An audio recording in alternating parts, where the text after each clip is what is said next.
अस्सलाम वालेकुम व्यूअर्स, उम्मीद करता हूँ आप सब खैरियत से होंगे। सबसे पहले आपको वेलकम किया जाता है कॉन्सेप्ट्स बिल्डर प्लेटफॉर्म पर।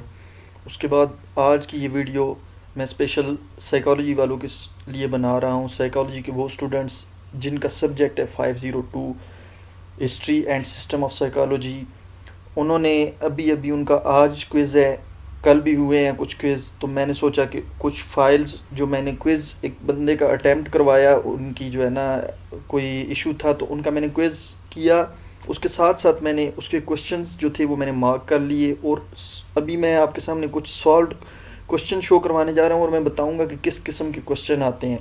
और इसके साथ साथ history and system of psychology के हैंड आउट्स मैंने खोले हैं, उनमें से भी मैं कुछ चीज़ें आपको बताऊंगा। चले जी चलते हैं अपनी वीडियो की तरफ। उससे पहले अगर आपने हमारा चैनल सब्सक्राइब नहीं किया तो काइंडली इसको सब्सक्राइब कर दें ताकि हमारी आने वाली वीडियो आपको आसानी से मिल सके।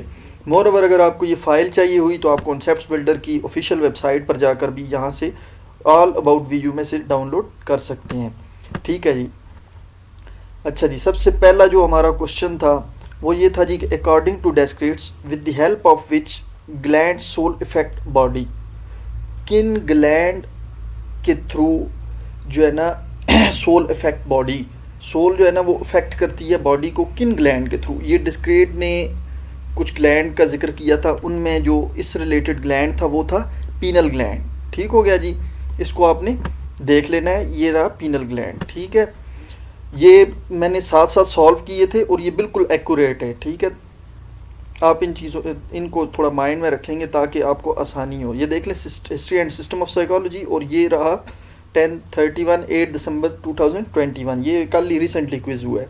वो rejected the idea of dualism of soul and the body. ये हर बंदे को पता होना चाहिए, साइकोलॉजी के हर स्टूडेंट को पता होना चाहिए कि ये जो डुअलिज्म था, कि डुअलिज्म का जो आइडिया था इसको किसने रिजेक्ट किया था? एरिस्टोटल ने। ये जो सोल एंड बॉडी का डुअलिज्म का आइडिया था, इसको रिजेक्ट करने वाला बंदा कौन था? एरिस्टोटल था।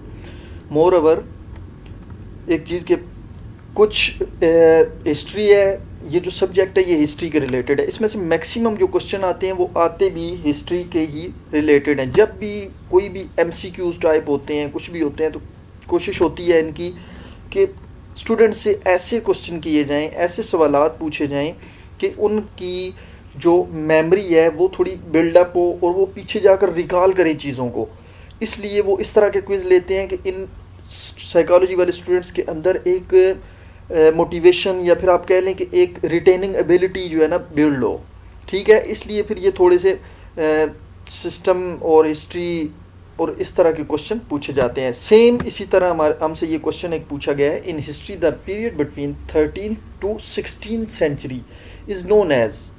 ये जो 13 सेंचुरी से लेकर 16 सेंचुरी तक का पीरियड था, इसको डार्क एजेस या डार्क पीरियड कहा जाता था। ठीक है जी, इसमें बहुत सारी पीछे बातें हैं, किस वजह से कहा जाता था, इसमें क्या क्या जो है ना मतलब कि मुश्किलात का सामना आया या क्या क्या चीज़ें हुई, जो इंट्रोस्पेक्शन वगैरह, ये तमाम चीज़ें जो है ना, या वो जो स्कल में होल, ये तमाम चीज़ें इसी टाइम में हुई थी, इसलिए इनको डार्क एजेस कहा जाता है। When two things or event happen close to each other and person relates them to each other, which term is used to refer that concept among the followings? देखिए अभी क्वेश्चन, मैक्सिमम क्वेश्चन जो आएंगे ना आपको view में, hand outs हो, sorry quiz हो, या फिर मिड टर्म हो, या फिर शॉर्ट क्वेश्चन हो, या किसी भी किस्म का कोई भी पेपर हो, उसमें मैक्सिमम चीज़ें जो होती हैं वो होती हैं conceptual. Conceptual same to the point चीज़ें बहुत कम होती हैं। ठीक है, इसलिए आपको चाहिए कि आप चीज़ों को कॉन्सेप्ट क्लियर करें, चीज़ों को समझें कि भाई ये चीज़ जो बताई गई है ये क्या है। इसी तरह इसमें भी ये कॉन्टिग्यूटी आती है कि ऐसी चीज़ जिसमें एक दूसरे से चीज़ें रिलेट करती हों। ठीक है जी, अभी ये सिमिलरिटी भी हो सकता था लेकिन नहीं, क्योंकि देख लें इसमें क्या कह रहा है, व्हेन टू थिंग्स और event happen closer to each other and person relate them to each other. इसमें पर्सन साथ रिलेट कर रहा है कुछ चीज़ों को। ठीक है, ये चीज़ें आपने माइंड में रखनी है। उसके बाद देखें वो ही क्वेश्चन जो डार्क एजेस वाला था, सेम एक पूछा गया, which of the following is the age when there was a general discouragement of research and investigation. इसको डार्क एजेस इसलिए कहा जाता है, इस वक्त डिस्करेजमेंट हुई थी रिसर्च एंड इन्वेस्टिगेशन में। ठीक है जी। उसके बाद हमारा अगला क्वेश्चन है वो ये है, if a person touch something hot, the body feels the hotness of the object and as a result person learn to avoid the hot object.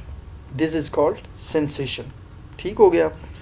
ये थे जी हमारे पास कुछ क्वेश्चन। आखिरी लास्ट क्वेश्चन देख लेते हैं। Comte is also considered as the first sociologist. इनका जो मैंने देखा है जाकर खुद, मैं आपको दिखा भी देता हूँ। कॉम्ट, ये देखिए कॉम्ट, ये कॉम्ट फिलोसफर भी थे, साइकोलॉजिस्ट भी थे, ये सब कुछ था। लेकिन इसका ये मतलब नहीं है कि आप ये साइकोलॉजिस्ट लगा दें। ये आप आगे देख सकते हैं यहाँ पर, ये फर्स्ट क्या थे, सोशियोलॉजिस्ट थे। ठीक है जी, ये चीज़ें आपने देखनी है, थोड़ी माइंड में रखनी है। अच्छा जी, ये थी जी हमारे पास एक फ़ाइल जो कि हमने आपके साथ शेयर की। मोर ओवर हम आपके लिए कॉन्सेप्ट बिल्डर प्लेटफॉर्म पर नोट्स, शॉर्ट नोट्स और ये चीज़ें भी इंशाल्लाह बना रहे हैं और साथ साथ अपलोड कर रहे हैं। ठीक है जी, अपना ख्याल रखिएगा और होप सो आपको वीडियो पसंद आई होगी। लाइक करें, सब्सक्राइब करें, शेयर करें ताकि हमारी आने वाली वीडियो आपको आसानी से मिल सके। अल्लाह।